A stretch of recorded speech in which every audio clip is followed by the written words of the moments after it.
What is going on, Jet fans? Matt O'Leary back with another episode of Just Jets, episode 275. Excited to hop into this one with you. I am excited to talk about Jets playoff hopes in 2025. That's going to be the theme of today's episode. We'll get into your voicemails as well, but let's start with the playoff hopes discussion. Now, as you likely know, if you're a listener of this podcast, I'm sure you consume a lot of my other content. And with my record prediction after the schedule came out, I am not predicting the New York Jets to make the playoffs in 2025. That's not where my head is at for this season. But I'm not going to also sit here and tell you that there's a 0% chance of it happening. And Connor Hughes, who covers the Jets for SNY, did a mailbag this week. And one of the questions he was asked about the New York Jets is if they could be a playoff team. So what I wanted to do was take his answer and then talk through how the Jets could get to that point. Because let's all be honest with ourselves. Last year, around this time, we were talking about the Jets winning 10, 11, 12 games, and they won 5. So you never know, right? No one thought the Vikings were going to be this elite level team with Sam Darnold. Nobody had the Washington Commanders in the NFC Championship game. It's the NFL. Weird things happen. So let's just talk through the potential for them to get to that point. So here was Connor's answer. He said that there's a path to 9 wins. He's not saying they're going to win 12 games, but there's a path to 9 wins. It'll be dependent on Fields. And then also said if Fields is the same guy he was in Pittsburgh, 6 or 7 wins is more likely. And I think for the most part, I agree with this assessment. You know, it's so hard when you look at a roster and there's 53 guys and you kind of just putting it on one person and being like, well, if this guy's really good, they'll win 9 games. If he's kind of the same, they'll win 7. And if he stinks, they'll win 5. But the quarterback position is that important. And unfortunately, there's a really big discrepancy of what you can get with Justin Fields, right? There's a world where he improves and the Jets, as a result, improve. There's a world where he stays the same and the Jets probably win around 6 or 7 games. Or he could potentially take a step back. I don't think that's most likely. But if he does, the Jets are going to really, really struggle. I think what makes the most sense to me is we're going to need to see a progress in his passing offense. He has yet to throw for 3,000 yards in a season, which is not a very high benchmark. But his rushing ability has been put on display before. We've seen him run for 1,000 yards in a season. And look, I'm not even going to sit here today and tell you that I think he needs to rush for 1,000 yards and then the Jets are a surefire playoff team. It's really more than that. But I do agree that Fields has the biggest impact on this team's ceiling, and their path to 9 wins is kind of how I want to get there, because I do think that's the best case scenario of them as a 7 seed with, right around 9 wins. Again, I'm reiterating, I don't think that's the most likely outcome, but here's the path on how they get there. And I'll start away from Fields and work my way back to Fields. Defensively, they need to be significantly better against the run than they were a year ago. Getting Jermaine Johnson back should help that. I think scheme and coaching also help that. The Jets were horribly, horribly coached, and going from Robert Saleh to Jeff Ulbrich ended up being a massive downgrade. They were just unprepared. They didn't have a plan. They were flying by the seat of their pants. It really didn't work. On the defensive side of the ball, you need to see someone stand out next to Quinnen Williams, whether that's a Byron Cowart who, had the nod early on. It's OTAs. Let's not go nuts here. But, someone, Leonard Taylor, Byron Cowart, Noddy from the Kansas City Chiefs that they picked up in free agency. One of those guys is going to have to step up and have a Quentin Jefferson-like season, have a Sheldon Rankins-like season, and be very productive for them on the interior of the defensive line. Jermaine's recovery is going to have to go well, and he's going to be someone who needs to be an immediate impact. Will McDonald's going to need to have another strong season and no steps back. You need both linebackers healthy, and Jamie Sherwood and Quincy Williams. And that potential linebacker duo is really exciting to me. I think it has the chance to be very good. Sauce is going to need to go back to being what we saw from him the first 2 years in the league. Across from him, they're going to need the 2023 version of Brandon Stevens, not the 2024 version. And Andre Sisco is going to have to get back to creating turnovers, which he did in Jacksonville. Defensively, I think that's step one. Offensively, Garrett Wilson's got to be the star of the show on offense. He needs to take his game to a totally different level. And I don't want to use the word force feed because that tends to have a negative connotation, but the offense is going to have to run through him. The passing offense is going to have to run through him. Running the ball, they were 32nd in the league in rushing attempts last year. Can't happen. If you're going to win 9 games, they got to be in the top 5 of rushing attempts. Breeland Hall has to have a better season, I think, with a better offensive line, which is also important. There's a path to that. They're going to have another running back in the mix, whether it's Braylon Allen or Isaiah Davis. I think many are predicting Allen for that role, which is fine. A similarity to the Detroit Lions offense last year, where they had 2 running backs play a big role in that offense. Jahmyr Gibbs, obviously, is amazing. He got a ton of work, but so did Montgomery. So you can't rule out the second running back. Mason Taylor, as a second-round pick, is going to have an immediate impact. Learning transition. I'm not saying he's got to be, 900-yard, 10-touchdown tight end out of the gate, but can he give you 550 yards and 6 touchdowns? Then that would be a big help in this offense. We talked on the offensive line.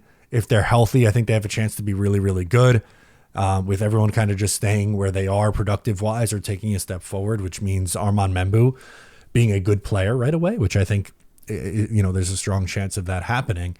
And then you get to Justin Fields, right? Because Fields is the most important answer, but he can't be thrown for 150 yards a game, fumbling, having interception issues, and them not being able to move the ball.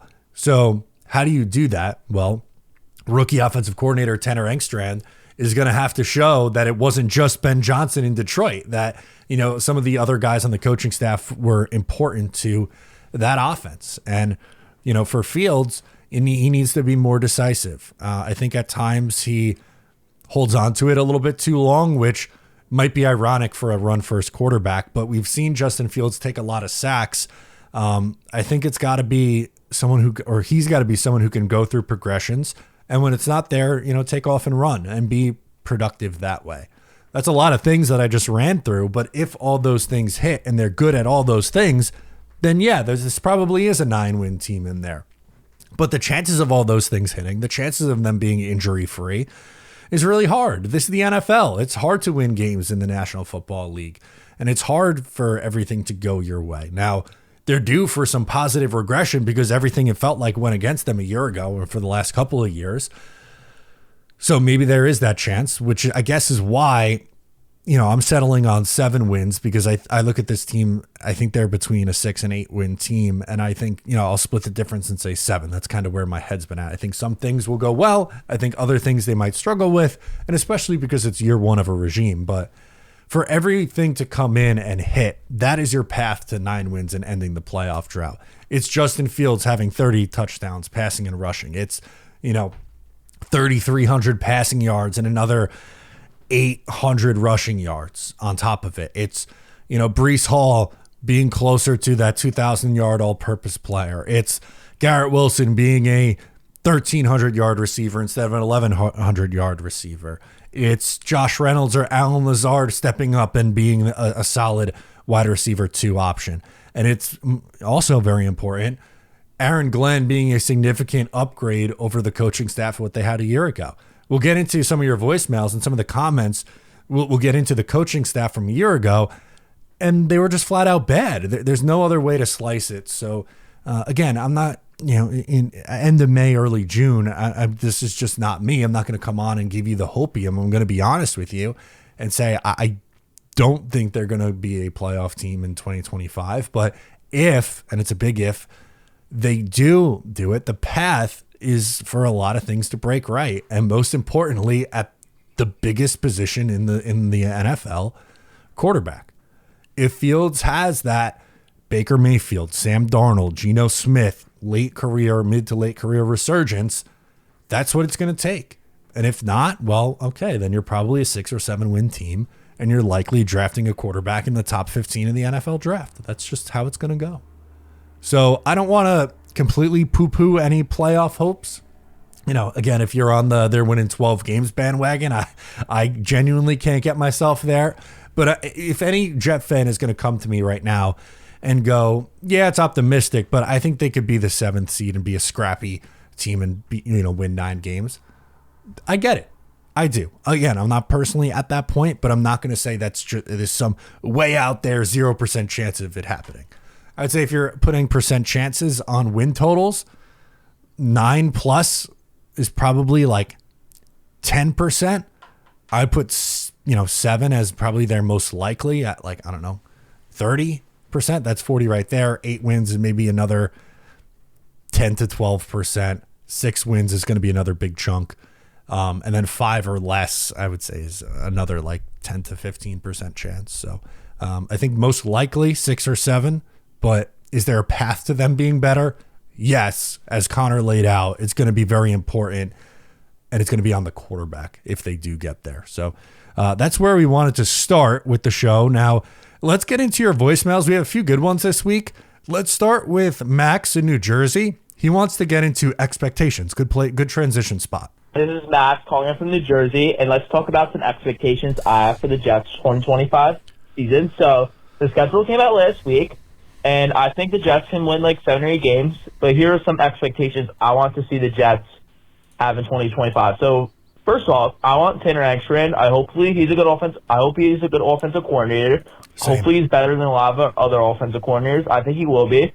But Nathaniel Hackett was a horrible coordinator last year, Even though our offense was better than 2023, it wasn't so good offense. It was a good passing offense. We were passing a lot, but our rushing offense was terrible last year.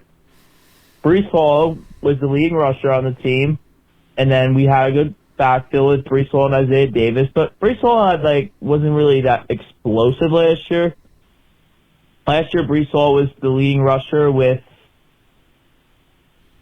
876 yards and 5 touchdowns, but I think Brees Hall needs to bounce back. I think he will with Justin Fields as our quarterback, but I think Brees Hall needs to have a 1,000-yard season. That's one of my expectations. My next expectation for the New York Jets is I want Sauce Gardner to have a better season. Last year, I didn't think Sauce had a great season. In my opinion, his tackling was terrible.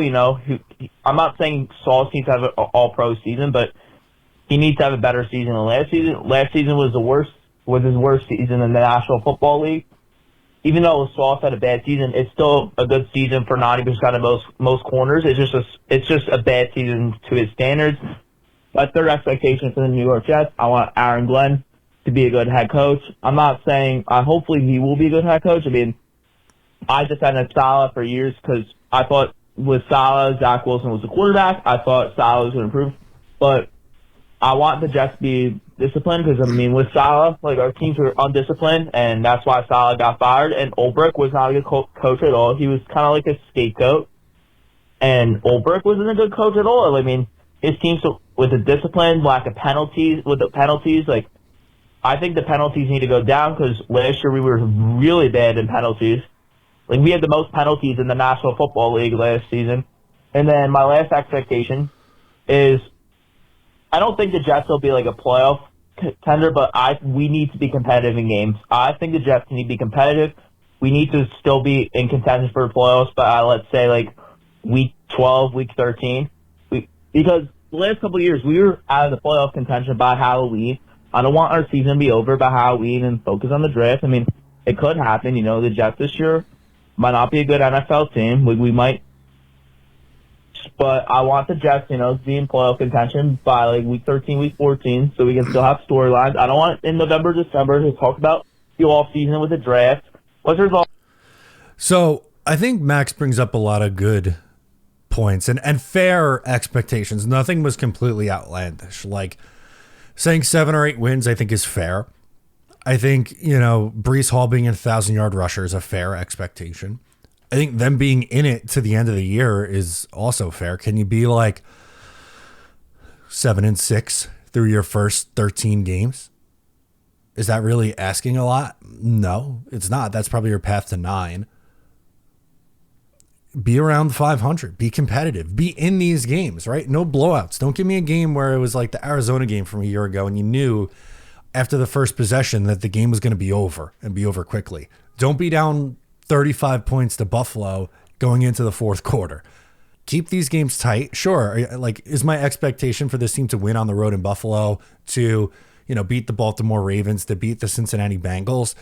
No, honestly. And, who knows, maybe injuries change that, right? But can you be in these games going into the fourth quarter? Can you be competitive? Can you show a pulse?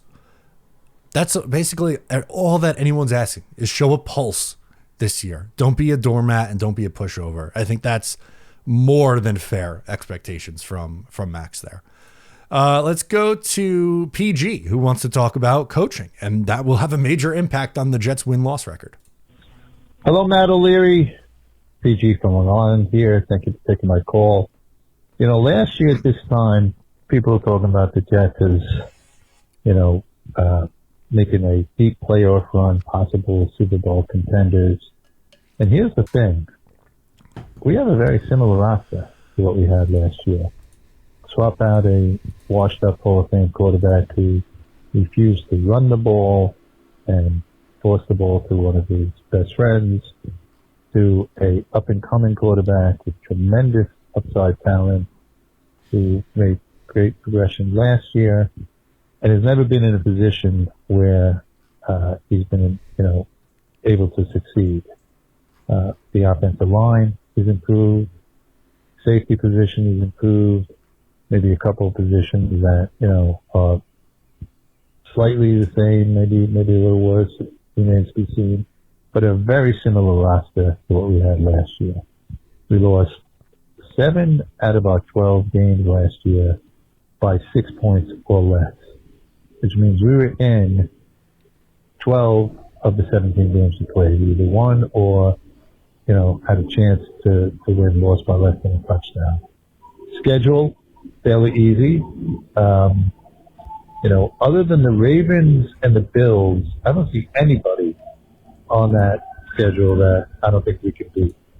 And the Bills, of course, we always play them well at home, so we have a chance to beat them.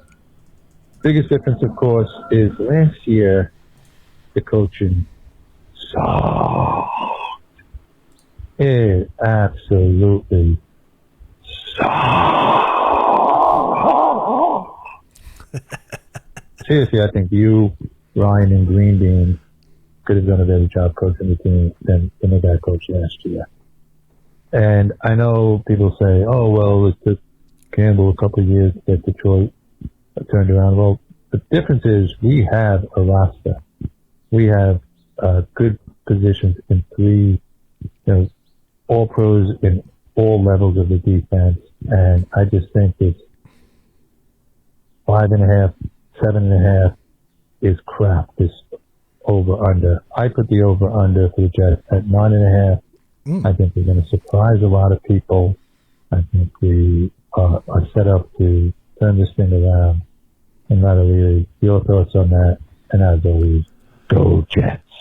So PG is very optimistic. He would be put in that optimistic tier, I would say. I hope he's right. I would much rather this team be a 9+ win team than where I'm thinking at, 7 wins. And I think, we talked a lot at the beginning of the show, ways that they can get there. And one of the biggest ones that PG pointed out in this call is the coaching. Nathaniel Hackett's not here. Can Tanner Engstrand be a competent offensive coordinator? Can Aaron Glenn be the 18th best coach in the NFL instead of, Ulbrich, who was the 32nd? Does that win them some more games?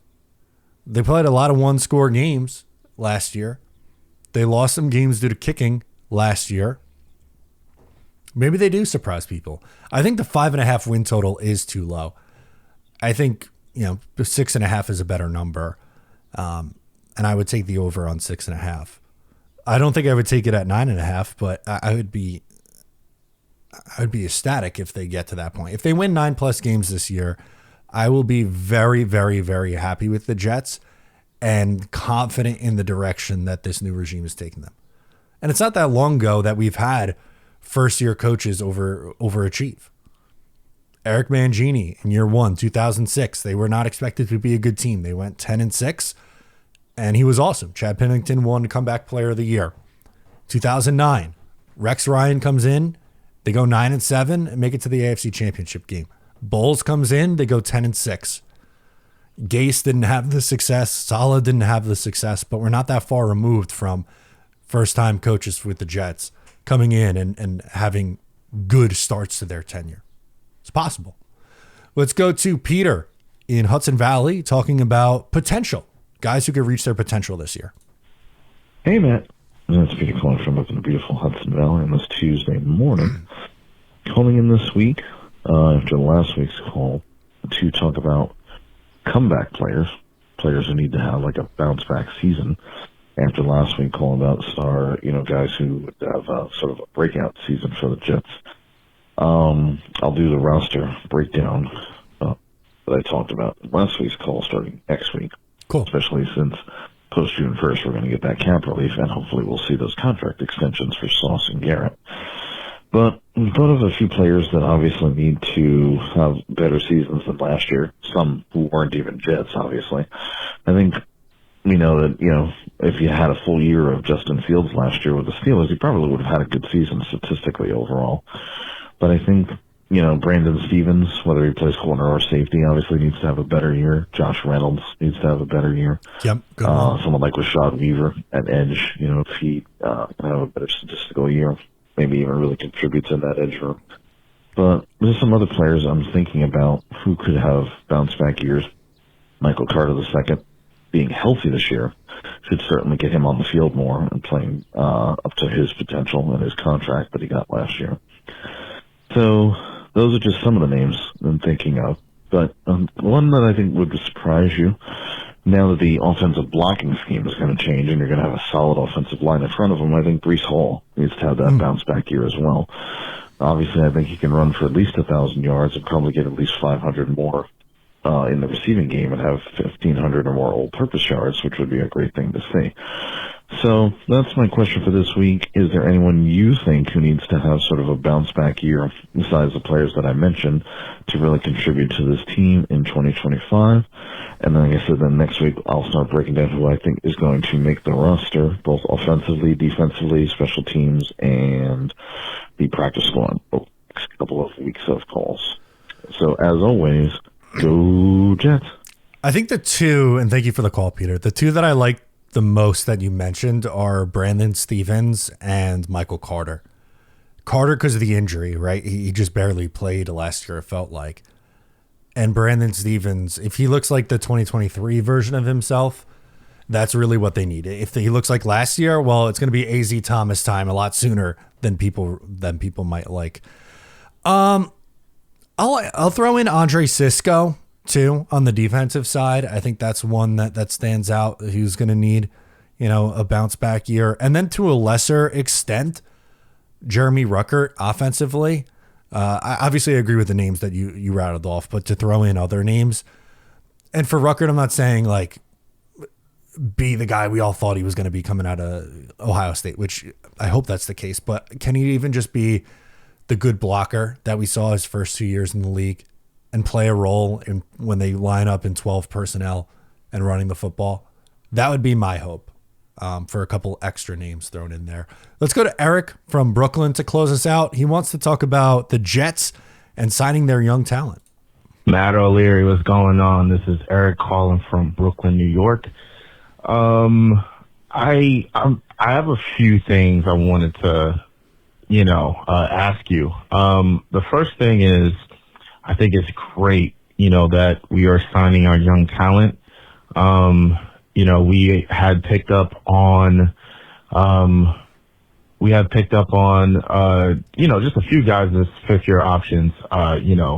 Jermaine Johnson, Sauce Gardner, Garrett Wilson. And I think it's great that we are signing our homegrown talent. It started back with, Quentin Williams getting signed his contract, and, Michael Carter II getting signed his contract, Damian Sherwood, and now potentially Sauce Gardner and Garrett Wilson are in talks of, their contract extensions. I think it's great. But my question is, I've seen a lot of Jets fans dividing on paying Breece Hall. Okay. And he wasn't a first-round pick. He was a second-round pick. And a lot of people are saying that he's expendable. Running backs are expendable. But I think that's a narrative for running backs who, shouldn't be getting paid like wide receiver money or anything like that. But I think, Saquon Barkley had broke that narrative when he went to the Eagles and behind a good line, behind a good offensive coordinator, and we saw what he can do, and to be honest, I don't want another Giants situation where, Fair. we let our talented running back walk and, he started balling out somewhere else.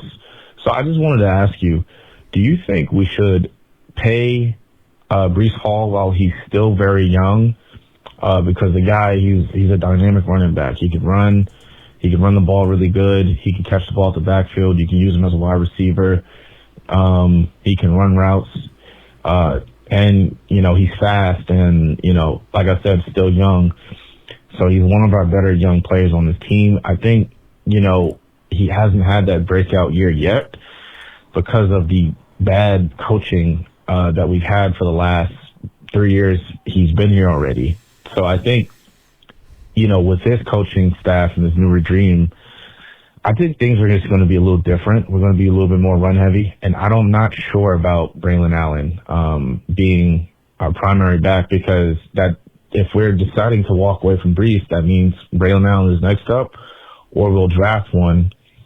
And I do like the kid that we got out of Michigan. I've been hearing a lot of things about Donovan Edwards. So a lot to unpack, but He got cut off at the end, but I think we got what Eric was trying to say here. Okay, so Brees Hall I think is a little bit more complicated than than some would like to admit. I like Brees Hall a lot. I really do. I'm not as down on him as other people are. I think you let this year play out, and if he has the season that I think he could, and if, like I talked before about him being a 1,200 rushing yards, maybe another 600, 700 receiving yards on top of that, then yeah, I would be looking to bring him back. I would. I don't think running back contracts are that crazy. I don't think he would get Saquon Barkley money. But what's also valuable with the running back position is the franchise tag.